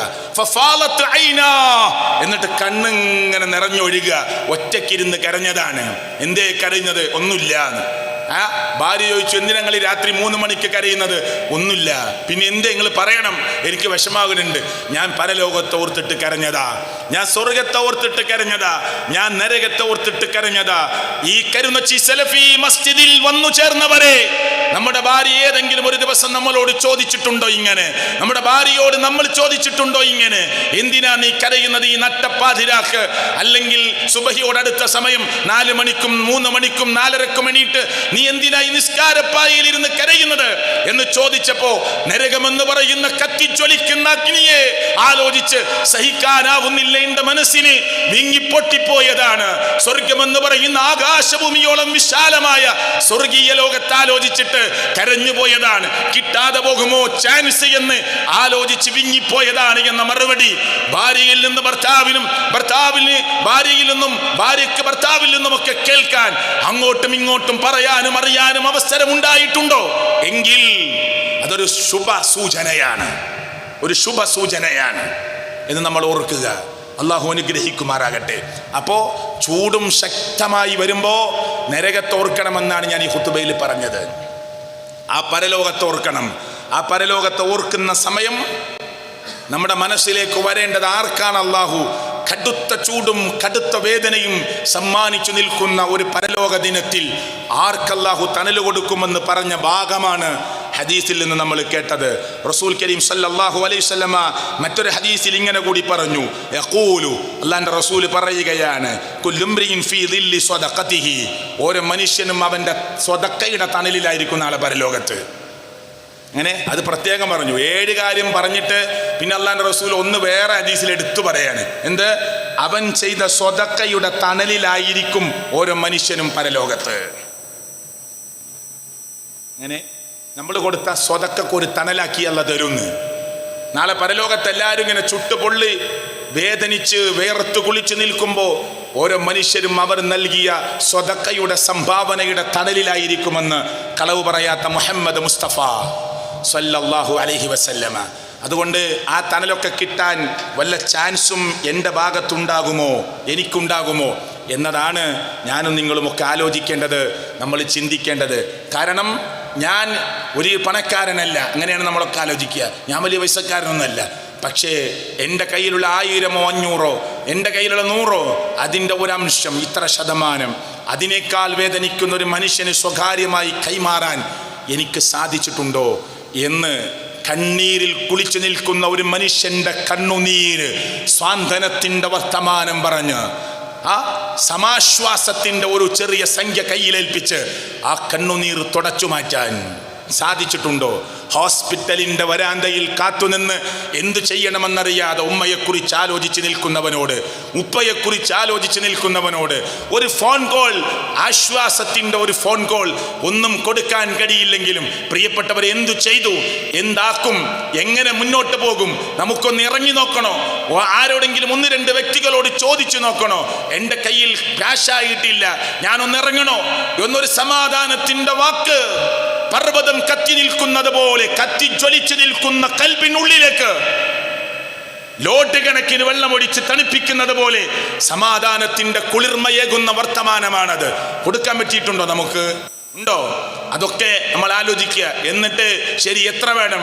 ഇത്ര വേണം, വലിയ സംഖ്യയാണ്. എൻ്റെ കയ്യിൽ ഒരു ചെറിയ സംഖ്യയുണ്ട്, ഞാനതിലേക്ക് തരട്ടെ, ആരും അറിയാതെ നിന്റെ ഗൂഗിൾ പേയിലേക്ക് ഞാനതൊന്ന് അയക്കട്ടെ എന്ന് ചോദിക്കുമ്പോൾ നിങ്ങൾ കൊടുത്ത 100 രൂപയാണെങ്കിലും ആ 100ന് 10,000 മടങ്ങ് ആത്മാർത്ഥതയോടെ ആകാശത്ത് പൊന്തി നിൽക്കുന്ന കാർമേഘങ്ങളെ തള്ളിമാറ്റി ആകാശത്തിന്റെ മേലാപ്പിലിരിക്കുന്ന ലോകരക്ഷിതാവായ രാജതമ്പുരാനായ റബ്ബിന്റെ മുന്നിലേക്ക് ആ പാവപ്പെട്ട മനുഷ്യന്റെ ഹൃദയത്തിൽ നിന്നുയരുന്ന ആത്മാർത്ഥതയുടെ വർത്തമാനത്തിന്റെ പ്രാർത്ഥനയുടെ വരികളുണ്ടല്ലോ, ആർക്കും തടുത്തു നിർത്താൻ കഴിയില്ല. സാധിച്ചിട്ടുണ്ടോ നമുക്ക് അങ്ങനെയൊക്കെ? അല്ലേ? സുഖല്ലേ എന്ന് ചോദിച്ചാൽ മാത്രമാണോ? അല്ല. എന്തായി, ഡിസ്ചാർജ് ആയോ എന്ന് ചോദിക്കൽ മാത്രമാണോ? അല്ല. ഇതൊക്കെ നമ്മൾ നിർവഹിക്കേണ്ട കാര്യങ്ങളാണ്. അവിടെയൊക്കെ നമുക്ക് ആരും അറിയാതെ, ആരും ബോധിപ്പിക്കണ്ട കേട്ടോ, നമ്മളും അള്ളയും അറിഞ്ഞാൽ മതി, ആരെയും ബോധിപ്പിക്കണ്ട. അതൊക്കെ നമുക്ക് പറ്റിയിട്ടുണ്ട് ഉണ്ടെങ്കിൽ സുഹൃത്തുക്കളെ, അതൊരു ഒരു ആശുപത്രി, ഹോസ്പിറ്റലൊക്കെ ഒരു കേസാണ്. അങ്ങനെ 100 കണക്കിന് കേസുകൾ ഉണ്ടാവും. വ്യത്യസ്തമായ മാർഗങ്ങളുണ്ട്, മേഖലകളുണ്ട് ഉണ്ട് സുഹൃത്തുക്കളെ. കടത്തിൽ മുങ്ങിക്കുളിച്ച് ആർഭാടത്തിന് വേണ്ടി കടമാക്കിയവരല്ല, പെട്ടുപോയ ആളുകളുണ്ട്. അവരെ കണ്ടെത്തി സമാധാനിപ്പിക്കാൻ നമുക്ക് സാധിക്കേണ്ടതുണ്ട്. ഈ പള്ളിയുടെ കീഴിൽ സക്കാത്ത് സെല്ലുണ്ട് പ്രിയപ്പെട്ടവരെ. ആ സക്കാത്ത് സെല്ലിലേക്ക് എൻ്റെ വിഹിതം എത്തിക്കാൻ പറ്റിയിട്ടുണ്ടോ എന്നാലോചിക്കുക. വൈകിട്ടില്ല, റമദാന് തന്നെ കൊടുക്കണമെന്നൊന്നുമില്ല. ഇല്ല, നിങ്ങളുടെ കച്ചവടം തുടങ്ങിയത് റമദാൻ കഴിഞ്ഞിട്ടാ, ശരി, മുൻകൂട്ടി കൊടുക്കുന്നതിന് തെറ്റില്ല. മെയിലാ തുടങ്ങിയത്, കണക്ക് മെയിലാ ആവുന്നത്, മെയിൽ കൊടുത്താൽ മതി. ജൂണിലാ തുടങ്ങിയത്, ജൂണിൽ കൊടുത്താൽ മതി, പ്രശ്നമില്ല. പക്ഷേ അത് നിർവഹിക്കുന്നതിൽ ഞാൻ പിറകോട്ട് പോയിട്ടുണ്ടോ? ഉണ്ടോ? ശരിക്കും ആലോചിക്കുക. എൻ്റെ റബ്ബിൻ്റെ കോടതിയിൽ എനിക്ക് രക്ഷ നൽകാൻ വേറെ ആരുണ്ടാവില്ല. ഇല്ല സുഹൃത്തുക്കളെ, നമ്മളെത്ര ആത്മാർത്ഥമായി സ്നേഹിച്ചവരും നമ്മുടെ ഖബറിൻ്റെ മേലെ വരും, ഉള്ളിലേക്ക് അവരില്ല. നമ്മളെത്ര ആത്മാർത്ഥമായി സ്നേഹിച്ചവരും നമ്മെ കെട്ടിപ്പിടിച്ച് നടന്നവരും നമ്മുടെ ഖബറിൽ 6 അടി മണ്ണിലേക്ക് നമ്മുടെ കൂടെയില്ല. ഏറി വന്നാൽ ഖബറിൻ്റെ മേലെ വരും. എന്നിട്ട് തസ്ബീത്ത് ചൊല്ലി എല്ലാവരും പ്രാർത്ഥിക്കുന്ന പോലെ നമുക്ക് വേണ്ടി അടുത്ത ഒരു കൂട്ടുകാരനാണെങ്കിൽ എല്ലാവരും ഒരു 10 മിനിറ്റ് പ്രാർത്ഥിച്ചു പോയപ്പോൾ ഒരു 15 മിനിറ്റൊക്കെ അവിടെ നിന്ന് ദുആ ചെയ്തിട്ടുണ്ടാകും. അവനും പതുക്കെ പോവും, അവനെയും പതുക്കെ കൊണ്ടുപോകും, അവൻ്റെ മക്കളോ അവൻ്റെ കൂട്ടുകാരോ കൊണ്ടുപോകും. എന്നിട്ട് നാം ഒറ്റക്കാണ് ഖബറിൽ. ചിലപ്പോൾ മരിച്ച ഉടനെയൊക്കെ എല്ലാവരും വരുന്നതിനേക്കാൾ 2-3 തവണ അധികം നിങ്ങൾ ഇഷ്ടപ്പെട്ട കൂട്ടുകാരൻ വന്നേക്കാം. അതും അവനും പതുക്കെ പതുക്കെ മറക്കും, അവനും പതുക്കെ പതുക്കെ മറക്കും, ഭാര്യയും പതുക്കെ പതുക്കെ മറക്കും. മയ്യത്ത് നിസ്കാരം എന്ന് പറയുന്ന നിസ്കാരത്തിൽ നമ്മൾ പറയുന്ന വാക്കുണ്ട്, എന്ത്? അബ്ദിൽ ഹുദാറൻ ഖൈറൻ മിൻ ദാരിഹി സൗജൻ ഖൈറൻ മിൻ സൗജിഹി. പകരം കൊടുക്കണേ നല്ല ഇണയെ. നമ്മളെ വിട്ടു പോകുന്ന ഭർത്താവിന് വേണ്ടി നമ്മൾ പറയാ, ഭാര്യയ്ക്ക് വേണ്ടി പറയാ, ഈ ഇണയേക്കാൾ നല്ല ഇണ, ഈ വീടിനേക്കാൾ നല്ല വീട്, ഈ കുടുംബത്തെക്കാൾ നല്ല കുടുംബം, ഈ ആളുകളെക്കാൾ നല്ല ആള് പകരം കൊടുക്കണേ എന്ന് പറഞ്ഞ് നമ്മളെ 6 അടി മണ്ണിലേക്ക് യാത്രയാക്കുമ്പോ നമ്മെ ഏറെ സ്നേഹിച്ച ശരീരത്തിന്റെ ഒരു കറുത്ത കാക്കാപ്പുള്ളി പോലും കാണാൻ അനുവാദമുണ്ടായിരുന്ന നമ്മുടെ ഭാര്യ പോലും പതുക്കെ നമ്മെ മറന്ന് മറ്റൊരുത്തൻ്റെ ഭാര്യയായി ചിലപ്പോൾ മാറിയേക്കാം. നമുക്ക് 6 അടി മണ്ണിൽ നമ്മൾ മാത്രമാണ് ഉണ്ടാവുക. ആ ബോധം നമുക്കുണ്ടാകണം. അപ്പോഴാണ് നമ്മുടെ അമലുകൾ വർദ്ധിപ്പിക്കാൻ നമുക്ക് പറ്റുക. ആ അമലിനനുസരിച്ചായിരിക്കും നാളെ അള്ളാഹുവിൻ്റെ കോടതിയിൽ നമ്മളിങ്ങനെ ചെന്ന് നിൽക്കുമ്പോൾ ആ അമലിൻ്റെ തോതനുസരിച്ചായിരിക്കും അവിടെയുള്ള നൃത്തം പോലും. പിന്നീട് അങ്ങോട്ടുള്ള കാര്യം പിന്നെ പറയേണ്ട ആവശ്യമില്ലല്ലോ. അതുകൊണ്ട് എല്ലാ പുണ്യകർമ്മങ്ങളുടെയും തണലിൽ നിൽക്കാൻ നമുക്ക് കഴിയണം. സർവശക്തനായ അള്ളാഹു അതിനുള്ള തൗഫീക്ക് എനിക്കും നിങ്ങൾക്കും അള്ളാഹു പ്രദാനം ചെയ്യുമാറാകട്ടെ. അതിനുള്ള കരുത്ത്, പ്രവർത്തിക്കുവാനുള്ള മാനസികമായ കരുത്ത്, ആരെയും കാത്തിരിക്കാതെ പ്രവർത്തിക്കാനുള്ള മാനസികമായ കരുത്ത് എൻ്റെ ജേട്ടൻ, എൻ്റെ അനുജൻ, എൻ്റെ ഭാര്യ, എൻ്റെ മക്കള്, എൻ്റെ ഉപ്പ, എൻ്റെ ഉമ്മ, അവരൊന്നും നമുക്ക് വിളിച്ചു നോക്കാം, നമുക്ക് പറഞ്ഞു നോക്കാം, വാ എന്ന് പറയാം, ഒരു പ്രസംഗത്തിലേക്ക്, ഒരു ക്ലാസ്സിലേക്ക്, ഒരു വാൽദിലേക്ക്, ഒരു ദീനി യാത്രയിലേക്ക് വിളിക്കാം. ഇല്ലെങ്കിലോ നമുക്ക് കാത്തിരിക്കാൻ സമയമില്ല, നമുക്ക് പോവണം. അതുകൊണ്ട് അതിൽ കുറച്ചൊക്കെ ഒരു സ്വാർത്ഥത, ഒരു സെൽഫിഷ്, ഒരു സ്വാർത്ഥത നമുക്കുണ്ടാകാം പ്രിയപ്പെട്ടവരെ. എന്ത്? എൻ്റെ പരലോകം, അതിൽ കുറച്ച് സ്വാർത്ഥത ഉണ്ടാകാം കേട്ടോ. എൻ്റെ മരണം കുറച്ചൊക്കെ ഒന്ന് സ്വാർത്ഥമായി ചിന്തിക്കാം, എൻ്റെ ഖബറ് സ്വാർത്ഥമായി ചിന്തിക്കാം. ആരെയും കാത്തിരിക്കാൻ നമുക്ക് സമയമില്ല എന്നതാണ് എനിക്ക് എന്നോടും നിങ്ങളോടും ഓർമ്മപ്പെടുത്താനുള്ളത്. സർവശക്തനായ അള്ളാഹു ചിന്തിക്കുന്ന ആളുകളുടെ കൂട്ടത്തിൽ എന്നെയും നിങ്ങളെയും ഉൾപ്പെടുത്തുമാറാകട്ടെ. അൽഹംദുലില്ലാഹ് വസ്സലാത്തു വസ്സലാമു അലാ റസൂലില്ലാഹ് വഅലാ ആലിഹി വസ്വഹ്ബിഹി അജ്മഈൻ. ഇത്തഖുല്ലാഹ്. അള്ളാഹുവിനെ സൂക്ഷിച്ച് ജീവിക്കണേ എന്ന് ഞാൻ എന്നോടും നിങ്ങളോടും ഓർമ്മപ്പെടുത്തുകയാണ്. ശക്തമായ ചൂട്, ആ ചൂട് പരലോകത്തെ വിചാരണയുടെ കോടതിയെയും നരകത്തെയും ഒക്കെ വെച്ചു നോക്കുമ്പോൾ ഒന്നുമല്ല എന്നത് ഓർമ്മപ്പെടുത്താനാണ് ഞാൻ ശ്രമിച്ചിട്ടുള്ളത്. പ്രവാചകൻ മുഹമ്മദ് റസൂൽ സ്വല്ലല്ലാഹു അലൈഹി വസല്ലമ പറഞ്ഞു കേട്ടോ, വല്ലാഹി ഇൻ കാനത് ലകാഫിയ യാ റസൂലല്ലാഹ്. എപ്പോഴാ സഹാബത്ത് ചോദിക്കുന്നറിയോ? നരകത്തിൻ്റെ ചൂട് പറഞ്ഞു കൊടുക്കുകയാണ്. നരകത്തിൻ്റെ ചൂട്, ഈ നമ്മൾ അനുഭവിക്കുന്ന നാട്ടിലെ ചൂട്, നാറുക്കും മാദിഹില്ലത്തി യൂഖിദു ബിനു ആദം ജുസ്ഉം മിൻ 70 ജുസ്അൻ മിൻ ഹർരി ജഹന്നം. ഖാലു വല്ലാഹി ഇൻ കാനത് ലകാഫിയ യാ റസൂലല്ലാഹ് ഖാല ഫഇന്നഹാ എന്ന് പറഞ്ഞിട്ട് നരകത്തിൻ്റെ ചൂട് വ്യക്തമാക്കി കൊടുക്കുകയാണ്. എത്രയെന്നറിയോ? അതിൻ്റെ 70 ഒരംശം. ഇവിടുത്തെ ഏറ്റവും വലിയ ചൂട്, ഭൂമിയിൽ അനുഭവിക്കുന്ന ആ പെട്രോൾ ഒഴിച്ച് ഒരു ഭീകരമായ തീഗോളമുണ്ടായാൽ അനുഭവിക്കുന്ന ചൂട്, നരകമെന്ന് പറയുന്ന അഗ്നികുണ്ഡാരത്തിൻ്റെ 70 ഒരംശം മാത്രമാണ്. ആ ചൂട് നസ്സാഅത്തൻ ലിശ്ശവാ, തലയോട്ടിയുടെ തൊലിയൊക്കെ ഇങ്ങനെ ഉരുകി ഒലിക്കുകയാണ്. അതാണ് അവിടുത്തെ ചൂട്. ആ ചൂടിനെ നമ്മുടെ നാട്ടിൽ അനുഭവിക്കുന്ന ചൂടുമായി താരതമ്യം ചെയ്യുമ്പോൾ അതൊക്കെ ഒരു നിസ്സാരമായ കാര്യമാണ് എന്നാണ് നമ്മൾ മനസ്സിലാക്കേണ്ടത്. അലൈഹാ ബിതിസ്അത്തിൻ വസിത്തീന ജുസ്അൻ കുല്ലുഹാ മിസ്ലു ഹർരിഹാ എന്ന് പ്രവാചകൻ സ്വല്ലല്ലാഹു അലൈഹി വസല്ലമ. അപ്പം അതൊക്കെ ഹദീസിൽ ധാരാളം കാര്യങ്ങളായിട്ട് വ്യത്യസ്തമായ റിപ്പോർട്ടുകളിലൂടെ കടന്നു വരുന്നുണ്ട്. നരകം അത്ര ഭീകരമാണ്. അള്ളാഹു ആ നരകത്തിൽ നിന്ന് നമ്മെ കാത്തുരക്ഷിക്കുമാറാകട്ടെ. ഒട്ടകക്കൂട്ടങ്ങൾ ഇങ്ങനെ കൂട്ടമായി മരുഭൂമി, അതൊക്കെ അറബികൾക്ക് വേഗം മനസ്സിലാകാനാണ്. ഇങ്ങനെ ചുവന്ന ഒട്ടകക്കൂട്ടങ്ങൾ ഇങ്ങനെ, അല്ലെങ്കിൽ മഞ്ഞ കലർന്ന ഒട്ടകക്കൂട്ടങ്ങൾ ഇങ്ങനെ മരുഭൂമിയിലൂടെ ഇങ്ങനെ കൂട്ടമായി വരുമ്പോൾ ദൂരെ നിന്ന് അവരെങ്ങനെ കാണുക? അതുപോലെ ആയിരിക്കും നരകത്തിൽ നിന്ന് ഉയരുന്ന തീപ്പൊരി എന്ന് അള്ളാഹുവിൻ്റെ പ്രവാചകൻ സ്വല്ലല്ലാഹു അലൈഹി വസല്ലമ പരിശുദ്ധ ഖുർആൻ ഓതി സ്വഹാബത്തിന് പഠിപ്പിച്ചു കൊടുക്കുന്നുണ്ട്. തൊലിയെക്കുറിച്ച് പറഞ്ഞിട്ടുണ്ട്. നാളെ നരകത്തിൻ്റെ ആ വേദനയെ മനസ്സിലാക്കുന്നതിന് വേണ്ടി കേട്ടോ, തൊലി ഇങ്ങനെ തീർന്നു പോകുമ്പോൾ തൊലിയുടെ കട്ടി പറഞ്ഞിട്ടുണ്ട്. അതൊക്കെ നിങ്ങൾ കേട്ടതാണ്. തൊലിയുടെ കട്ടി പറഞ്ഞിട്ടുണ്ട്. മുഴങ്ങളോളം കട്ടിയുള്ള തൊലിയാണ്. 40 മുഴമെന്നൊക്കെ ചില റിപ്പോർട്ടുകളിൽ കാണാൻ സാധിക്കും. അപ്പോൾ ആ നരകം എന്ന് പറഞ്ഞത് കുല്ലമാ നളിജത് ജുലൂദുഹും ബദ്ദൽനാഹും ജുലൂദൻ ഗൈറഹാ. കണ്ടോ, തൊലി ഇങ്ങനെ തീരുമ്പോൾ കത്തി 40 മുഴക്കുള്ള തൊലി നരകത്ത് കിടന്ന് ഇങ്ങനെ കത്തി തീരുമ്പോൾ, ആ തൊലി തീരാനാകുമ്പോൾ അള്ളാഹ് വേറെ പുതിയ തൊലി സമ്മാനിക്കും. എന്തിനാണ്? വേദനിച്ചത് ഒരു ദിവസമാണോ സുഹൃത്തുക്കളെ? ആണോ? ഒരു റൂമിലിട്ട് മോനോടുള്ള ദേഷ്യം തീർക്കാൻ വേണ്ടി 80 വയസ്സുള്ള മനുഷ്യൻ എല്ലാ വെള്ളവും വറ്റിച്ച് കളഞ്ഞ് ഫ്രീസറിൽ ഐസ് കട്ട വരെ എടുത്ത് പുറത്തേക്ക് എറിഞ്ഞ 80 വയസ്സുള്ള മനുഷ്യൻ, പേര് പോലും പറയാൻ ഞാൻ ആഗ്രഹിക്കുന്നില്ല. 80 വയസ്സിൽ 70 വയസ്സ് വരെയാണ് ശരാശരി ജീവിതകാലം എന്ന് പറഞ്ഞു. 10 കൊല്ലം ഏറെ കിട്ടിയ ഒരു മനുഷ്യൻ 79 കഴിഞ്ഞ് 80 തികയാൻ പോകുന്ന മനുഷ്യൻ മകനോടുള്ള ദേഷ്യം കൊണ്ട് ആ മകനെയും മകൻ്റെ ഭാര്യയെയും 16 വയസ്സുള്ള മോളെയും 12 വയസ്സുള്ള മോളെയും റൂമിലിട്ട് പെട്രോൾ ഒഴിച്ച് കത്തിക്കാൻ ശ്രമിച്ച ഒരു വാപ്പാൻ്റെ ചിത്രം അല്ലേ? ഓർക്കുന്നില്ലേ? നമ്മൾ ബാത്റൂമിൻ്റെ ഉള്ളിലേക്ക് കയറി 4 ആളും പൊള്ളിയിട്ടില്ല, അവർക്ക് ശ്വാസം കിട്ടാതെ മരിക്കുകയാണ്. അയൽവാസിനെ വിളിക്കാൻ സമയം കിട്ടിയവർക്ക്. ചിന്തിച്ചു നോക്ക് നിങ്ങൾ. അയൽവാസിനെ വിളിച്ചു ആ കുട്ടി, രാജേട്ടാ ഒന്ന് ഓടി വരണേന്ന് പറഞ്ഞു. ഒന്ന് നോക്കി തുറക്കാൻ കിട്ടണില്ല. കാരണം ഡോറ് ലോക്കിട്ട് പൂട്ടിയിരിക്കുകയാണ്. വെറുതെ പുറത്ത് കോടാമ്പലിട്ടല്ല, ലോക്കിട്ട് പൂട്ടിയിരിക്കുകയാണ് ഈ മനുഷ്യൻ. എന്നിട്ട് ജനൽ തുറന്ന് വീണ്ടും കുപ്പിയിൽ പെട്രോൾ നിറച്ച് റൂമിലേക്ക് ഒഴിക്കുകയാണ്, എറിയാണ്. 80 വയസ്സിൽ അയൽവാസിൻ്റെ വാട്ടർ ടാങ്കിൽ വെള്ളമെടുക്കാൻ പാടില്ല, കെടുത്താൻ ആരെങ്കിലും വന്നാൽ. അതിന് രാത്രി 12 മണിക്ക് അയൽവാസികളുടെ ടാങ്കിലെ വെള്ളം മുഴുവനും അയാൾ വറ്റിച്ച് കളഞ്ഞിട്ടുണ്ട്.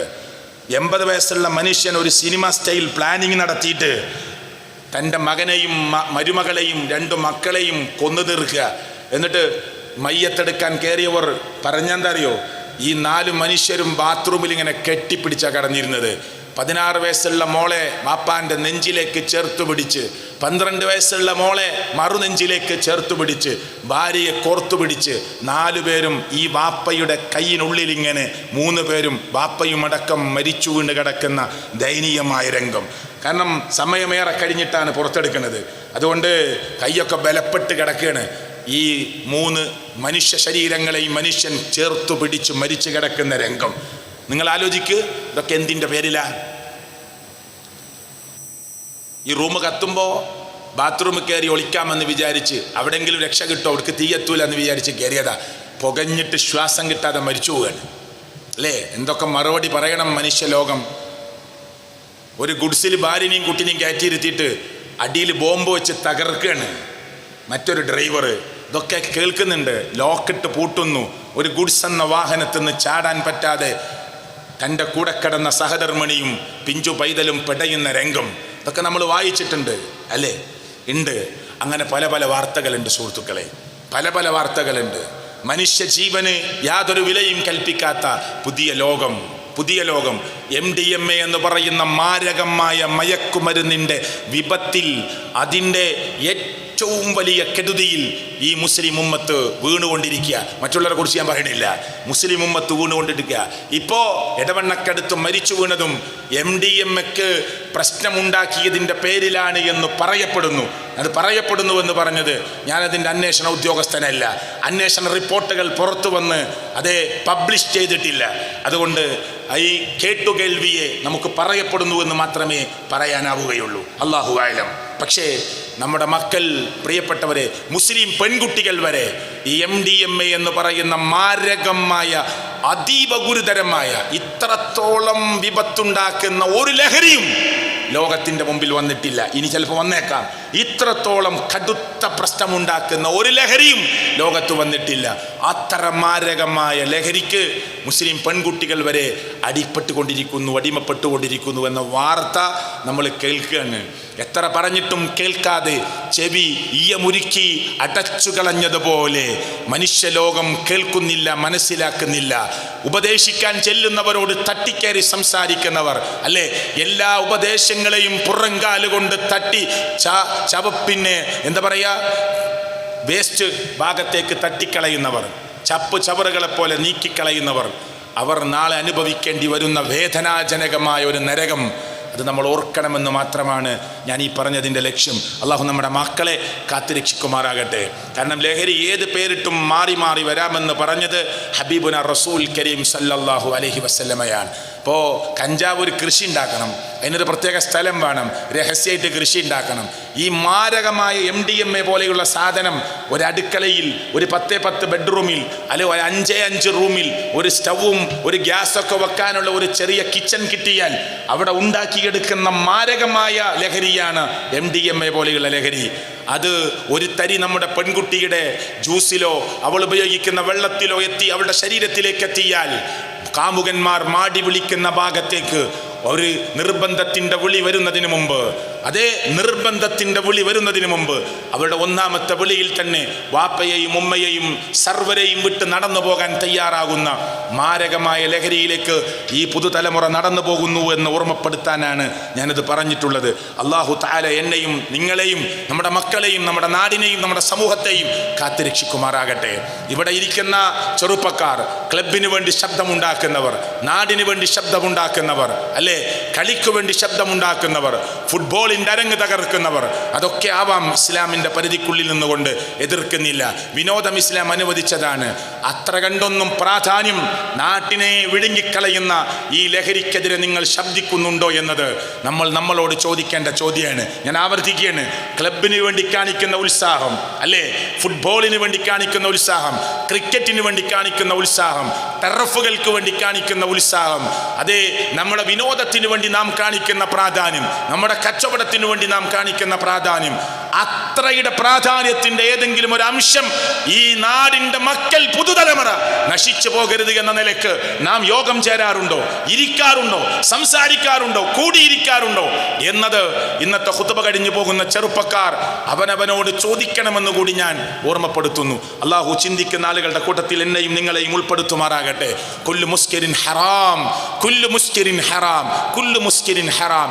ലഹരി ഉണ്ടാക്കുന്ന എന്തും നിങ്ങൾക്ക് നിഷിദ്ധമാണ് എന്ന് മുഹമ്മദ് മുസ്തഫ സ്വല്ലല്ലാഹു അലൈഹി വസല്ലം പറഞ്ഞ വാചകത്തെ ഓർക്കണേ എന്ന് നിങ്ങളുടെ മുന്നിൽ ഓർമ്മപ്പെടുത്തുന്നു. അള്ളാഹു ചിന്തിക്കുന്ന ആളുകളുടെ കൂട്ടത്തിൽ, ആലോചിക്കുന്ന ആളുകളുടെ കൂട്ടത്തിൽ എന്നെയും നിങ്ങളെയും ഉൾപ്പെടുത്തി സർവശക്തനായ റബ്ബ് അനുഗ്രഹിക്കുമാറാകട്ടെ.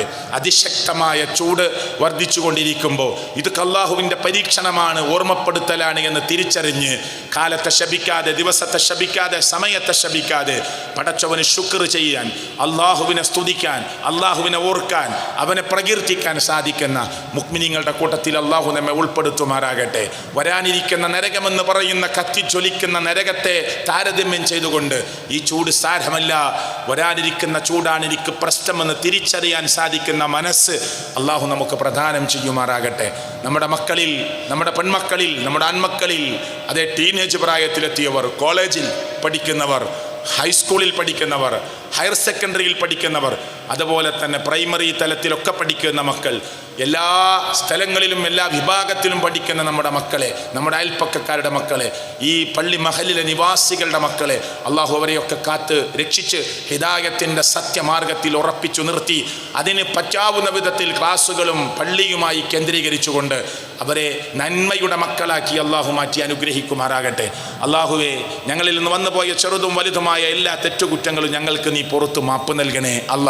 അള്ളാഹുവെ, ഞങ്ങളുടെ ഉമ്മമാർ, ഉപ്പമാർ, ജേഷ്ഠാനിയന്മാർ, മക്കൾ പലരും ഞങ്ങളെ വിട്ടുപിരിഞ്ഞിട്ടുണ്ട്. അവിടെ ഖബറിടങ്ങളെ നീ വിശാലമാക്കി കൊടുക്കണേ അല്ലാ. അവിടെ ഖബറിടങ്ങളിൽ നീ വിശാലത നൽകണേ അല്ലാ. അവരെയും ഞങ്ങളെയും നീ ജന്നാത്തുൽ ഫിർദൗസിൽ ഒരുമിച്ച് കൂട്ടി അനുഗ്രഹിക്കണേ അല്ലാ. അള്ളാഹുവെ, കടത്തിൻ്റെ കണിയിലകപ്പെട്ടവർ ഞങ്ങളുടെ കൂട്ടത്തിലുണ്ട്. ഹലാലായ മാർഗത്തിൽ അത് വീട്ടാനുള്ള സൗഭാഗ്യം ഞങ്ങൾക്ക് നീ പ്രദാനം ചെയ്യണേ അല്ലാ. ഈ മായാലോകത്ത് ജീവിക്കുമ്പോൾ ഇത് തന്നെയാണ് ലോകമെന്ന് തെറ്റിദ്ധരിച്ചു പോയ ഞങ്ങളുടെ അനുജന്മാർക്ക്, ജ്യേഷ്ഠന്മാർക്ക് എല്ലാ വൃത്തികേടിൽ നിന്നും മാറി പടച്ചോനെ നിന്റെ മാർഗത്തിൽ ജീവിക്കാനും ഈ ചെറിയ ജീവിതത്തെ ശരിക്കും മനസ്സിലാക്കാനും വരാനിരിക്കുന്ന വലിയ ജീവിതത്തെക്കുറിച്ച് ആലോചിക്കാനും സാധിക്കുന്ന പാകമായ, പക്വമായ മനസ്സ് നൽകി ഞങ്ങളെ നീ അനുഗ്രഹിക്കണേ.